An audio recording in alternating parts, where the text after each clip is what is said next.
Здрасти, хора! Днеска да ви показваме много интересни неща.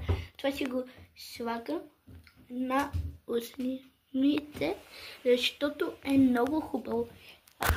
Това.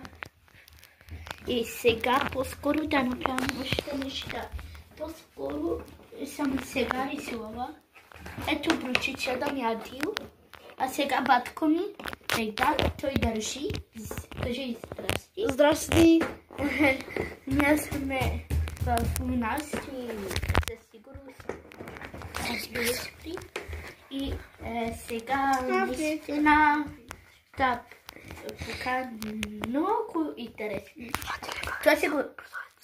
Това си го сваля на усмините вече, защото усмините ми са напукани. И по-скоро сега го чуди. И много хубаво мерише. Кажи на какво мерише? Мирише на Ябода. Да. Защото ябодите избрах аз. Майка ми го даде. Майка ми го купи скоро, много време. И със сигурност чакайте.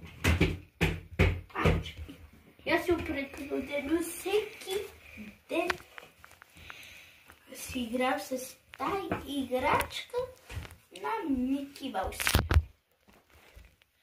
Ако знаете тази плюшена играчка, моля се дайте по един палец нагоре и абонирайте се на нашия канал. Да, и аз се казвам Нарминка Ангелова. Аз се казвам Бедат Ибрямов. И това наистина... Ама не правим толкова много клипчета вече. Аз го обичам много го обичам. Много ги обичам тази играчка. И със сигурност те свои, но не ги ама. Сега трябва да ги оправяме. Извинете. Чао, чао. Чао.